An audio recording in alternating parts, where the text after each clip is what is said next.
आपका अपने YouTube channel DP biology point पर हम कर रहे थे भी बायोटेक्नोलॉजी या जैव प्रौद्योगिकी।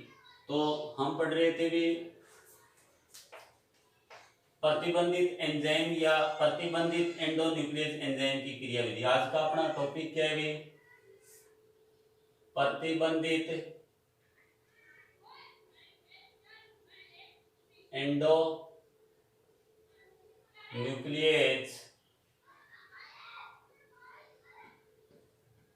एंजाइम की क्रियाविधि।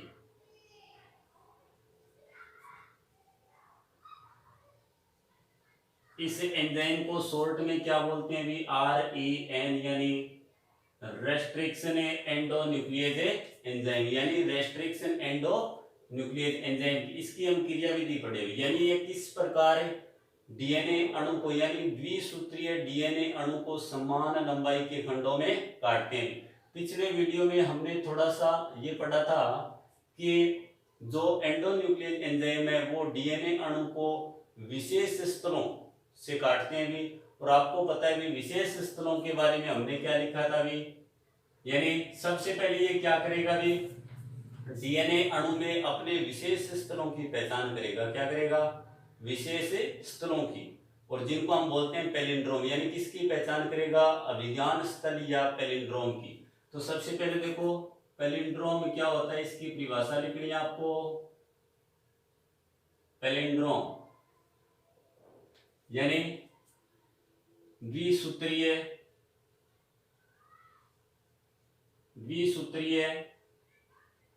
डीएनए अणु में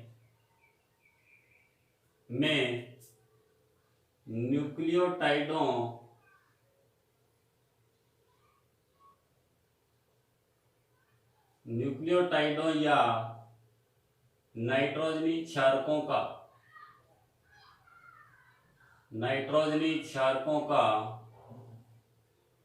का ऐसा क्रम जिसे किसी भी दिशा चाहे कौन सी हो, 3' से 5' हो या 5' से 3 में पर्दे पर समान उच्चारण आए तो ऐसे अनुक्रम को हम क्या कहते हैं? ऐसे अनुक्रम को हम पैलिंड्रोम कहते हैं। क्या कहते हैं? पैलिंड्रोम। ठीक है, तो सबसे पहले एंडोन्यूक्लियस एंजाइम क्या करता है भी? कोई भी डीएनए अणु है या द्विसूत्रीय डीएनए अणु, उसमें अपने पैलिंड्रोम की पहचान करता है। यानी आपको लिखना क्या है भी कि सर्वप्रथम एंडोन्यूक्लियस एंजाइम अपने पैलिंड्रोम की पहचान करता है। उसके बाद क्या भी? पैलिंड्रोम को पहचान कर निश्चित नाइट्रोजनी क्षारकों के बीच में से क्या भी डीएनए अणु को 2 समान लंबाई के खंडों में काट देगा। ठीक है, तो देखें भी किस प्रकार। यानी सर्वप्रथम क्या करता है भी? क्रियाविधि में हम पढ़े तो सबसे पहले क्या होगा भी? सबसे पहले अभिज्ञान स्थल की पहचान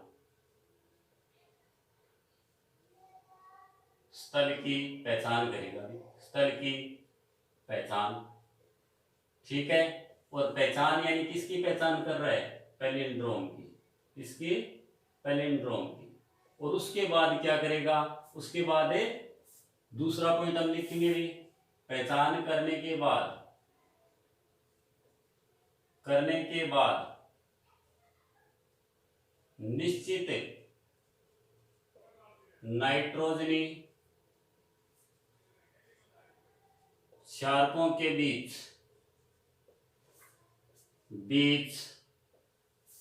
निश्चित नाइट्रोजनी क्षारकों के बीच से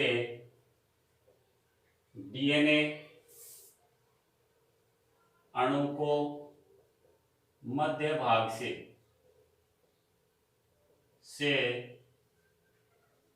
शर्करा फास्फेट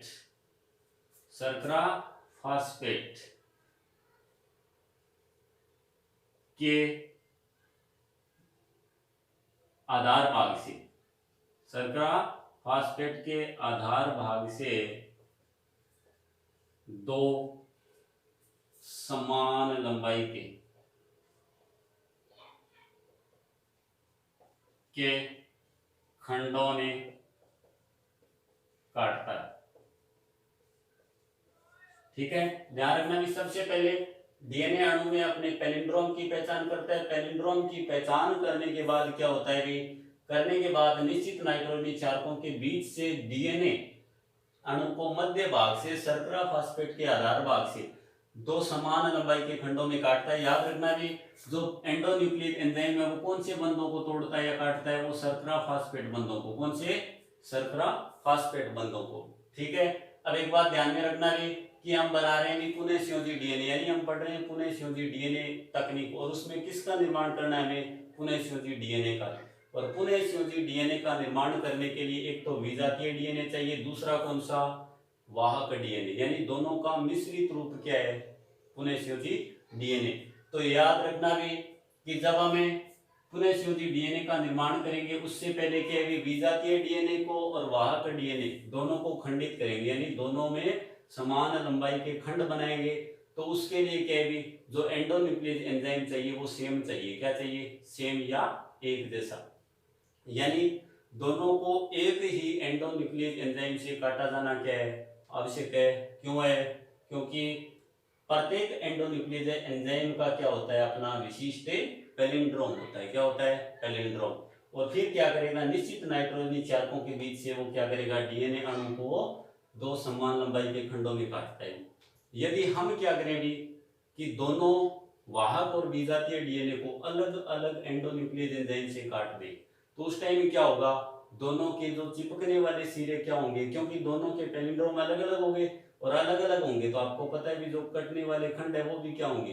अलग अलग, जुड़ने योग्य नहीं बन पाएंगे, यानी दोनों के चिपकने योग्य सिरे है वो नहीं बन पाएंगे। ठीक है, तो इसके लिए दोनों को क्या भी एक ही एंडोन्यूक्लियस एंजाइम से काटना आवश्यक होता है। कैसे काटते हैं वो देखो भी आगे। देखो भी सबसे पहले हम क्या करेंगे, दो डीएनए लेते हैं। कौन कौन से? एक तो लेंगे हमें विजातीय डीएनए। कौन सा? विजातीय डीएनए, या इसको हम क्या बोल सकते हैं भी? वांछित डीएनए या इच्छित गुणों युक्त डीएनए। ठीक है, दूसरा कौन सा? वेक्टर या वाहक डीएनए। कौन सा? वेक्टर या वाहक डीएनए। देखो यहां बना रहा हूं मैं डीएनए भी, ये वाहक डीएनए भी, श्रृंखला बना रहे हैं भी, ये वाली, ये श्रृंखला किसकी है? विजातीय डीएनए की। दूसरी देखो भी यहां पे बनाऊंगा मैं, कौन सा? वाहक डीएनए। ये कुंडली बन रही है भी डीएनए की यहां पे। ठीक है, इस प्रकार इसमें भी दो सिरे होते हैं। ये सिरा कौन सा है? 3' से, ये देखो भी इस प्रकार कुंडली चलेगी। ये सिरा कौन सा है भी? 3' से 5'। ठीक है, दूसरा कौन सा है? ये 5' से 3'। इसी प्रकार इसमें देखिए भी, इसमें भी दो सिरे होते हैं। कौन से भी? एक तो ये देखो भी 3' से 5', और ये 5' से 3'। ठीक है, दोनों में दो सिरे हैं भी। अब देखो भी हम यहाँ पे बना रहे हैं भी पैलिंड्रोम दोनों की, यानी हम काट रहे हैं भी किससे भी? उदाहरण के तौर पर हम देखें भी इक्वार फर्स्ट से काटेंगे। किससे? इक्वार फर्स्ट एंडोन्यूक्लियस एंजाइम। तो उसका पैलिंड्रोम कल आपको बताया था भी, कौन सा? उसका पैलिंड्रोम होता है GAATTC, ये वाला। यहाँ पे C, यहाँ पे T, T, A और G। इसी प्रकार इसमें सेम पैलिंड्रोम होगा, क्योंकि एक एंडोन्यूक्लियस एंजाइम काट रहा है भी GAATT और C T A और G। यहाँ पे ये G है भी, थोड़ा सा इसको खोल देता हूं मैं, A और G। अब देखो, आपको बताया कि एंडोन्यूक्लियस एंजाइम सर्वप्रथम ये अपने पैलिंड्रोम की पहचान करता है। ये इसका पैलिंड्रोम है, दोनों में इक्वार है फर्स्ट में। उसके बाद क्या करेगा, पहचान करने के बाद विशिष्ट नाइट्रोजन क्षारकों के बीच में से, देखो ये काटेगा भी किसके मध्य से, ग्वानिन और एडिनिन के बीच में से। कहां से, यहां से ग्वानिन और एडिनिन, यहां से ग्वानिन और एडिनिन। इसी प्रकार इसमें देखो भी, यहाँ पे ग्वानिन और एडिनिन, यहाँ पे भी ग्वानिन और एडिनिन। जी और ए के मध्य से, यानी किसके मध्य से काट रहा है, जी और ए के मध्य से, याद रखना। ठीक है, देखो भी एक बार फर्स्ट क्या करता है, सर्वप्रथम में वाहक डीएनए और सॉरी एक तो वांछित डीएनए और एक वाहक डीएनए, दोनों में अपने पैलिंड्रोम की पहचान करता है।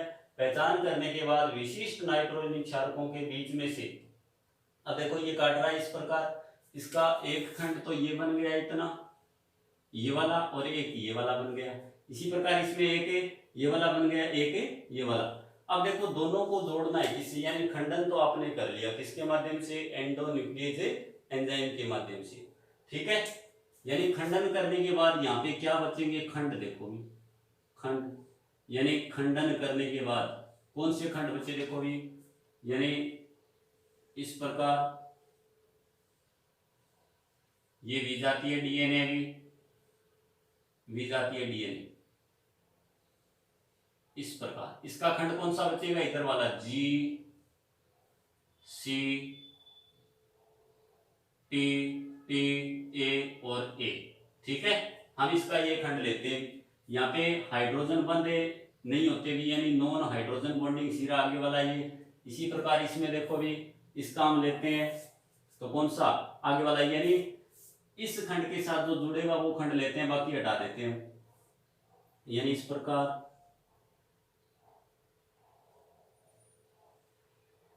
यानी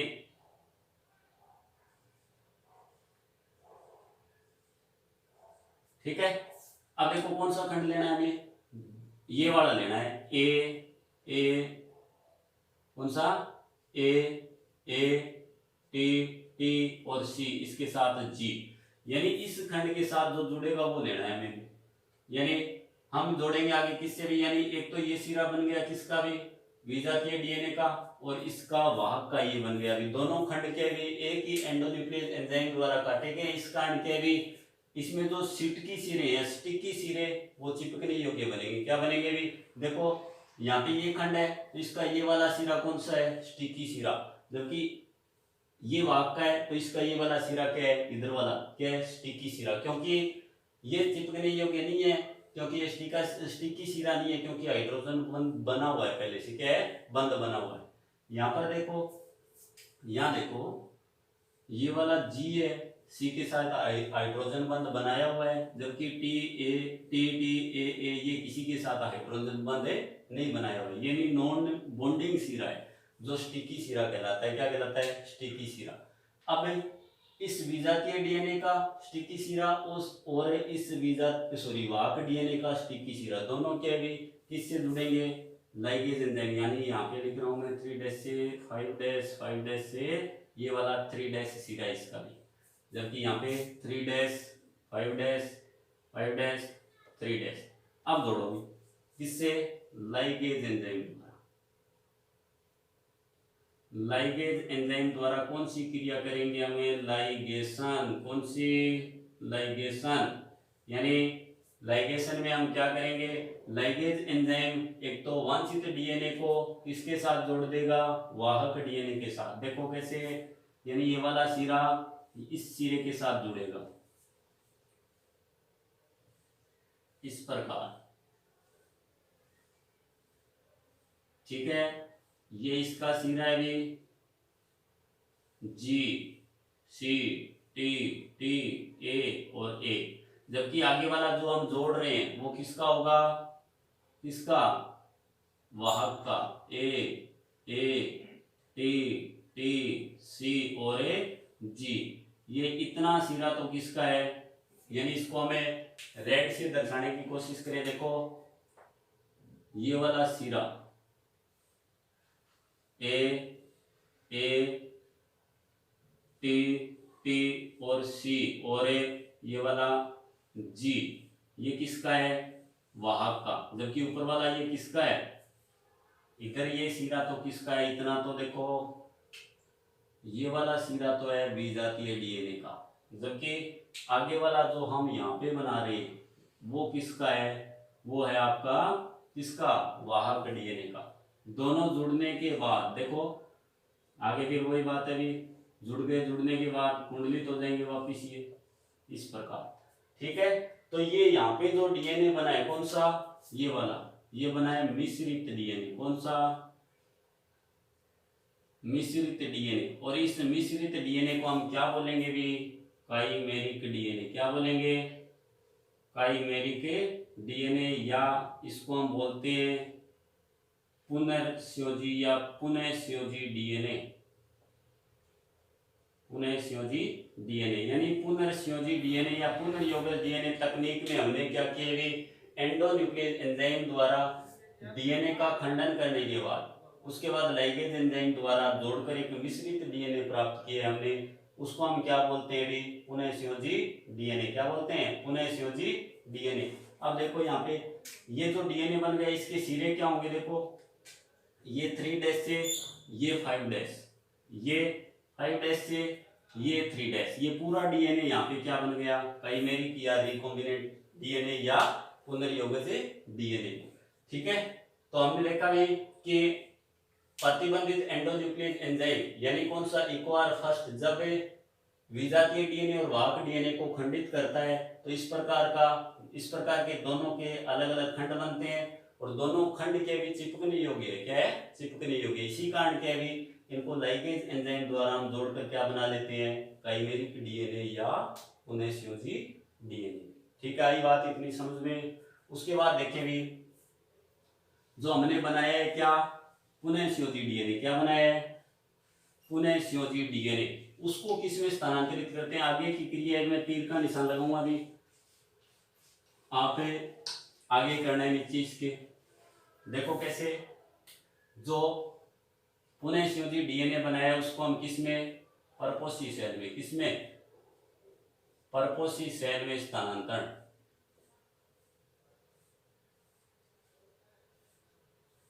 कैसे करेंगे, देखो कोई भी परपोसी सेल ले सकते हैं, जैसे जीवाणु सेल, जीवाणु सेल, इसमें आपने क्या कर दिया, स्थानांतरित कर दिया किसको, विजातीय सॉरी पुनःसंयोजी डीएनए को, इस प्रकार का डीएनए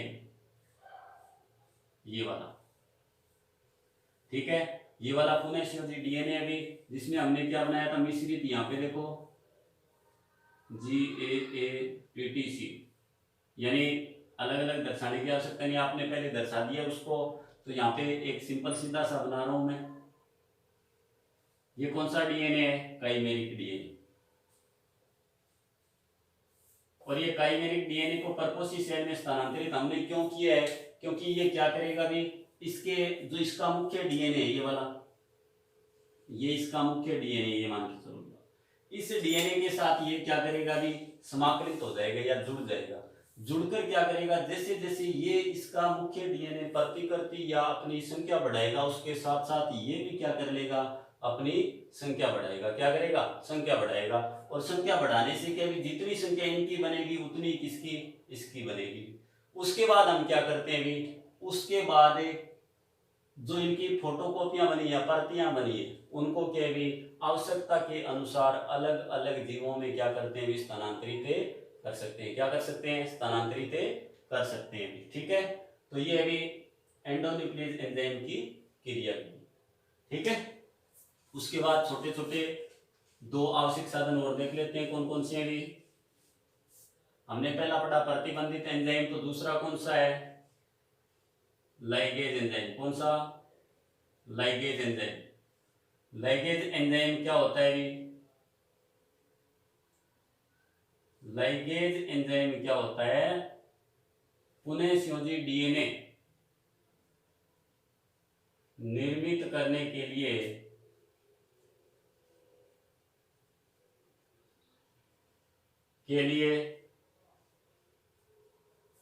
विजातीय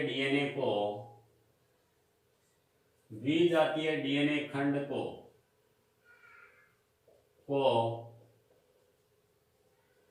वाहक डीएनए खंड के साथ जोड़ता है। कौन सा एंजाइम? डीएनए लाइगेज, यानी डीएनए लाइगेज एंजाइम का काम क्या है? पुनः संयोजी डीएनए निर्माण करने के लिए जब विजातीय डीएनए को वाहक के साथ क्लोनिंग करवाया जाता है या जोड़ा जाता है तो उसके लिए जोड़ने का काम कौन करता है? DNA ligase enzyme. ठीक है, इसी प्रकार तीसरा कौन सा है? एक है भी पॉलीमेरेज। कौन सा? पॉलीमेरेज। ठीक है, पॉलीमेरेज एंजाइम ये क्या करता है भी? ये क्या करेगा भी? आपने पढ़ा भी कि पुनः संयोजी डीएनए बन गया, बनने के बाद इसकी फोटोकॉपियां बनानी पड़ती है, यानी प्रतिकृति करवानी पड़ती है, यानी गुणन या संख्या में वृद्धि करनी पड़ती है। तो संख्या में वृद्धि करने के लिए यानी एक डीएनए खंड से या एक डीएनए से बहुत सारे डीएनए बनाने हैं। और आपको पता है भी एक डीएनए से बहुत सारे डीएनए बनाने के लिए हमें क्या चाहिए? न्यूक्लियोटाइड। क्या चाहिए? न्यूक्लियोटाइड। तो उन न्यूक्लियोटाइडों का बहुलीकरण कौन करता है? Polymerase enzyme. यानी इसका काम क्या है? डीएनए प्रतिकृति के दौरान न्यूक्लियोटाइडों का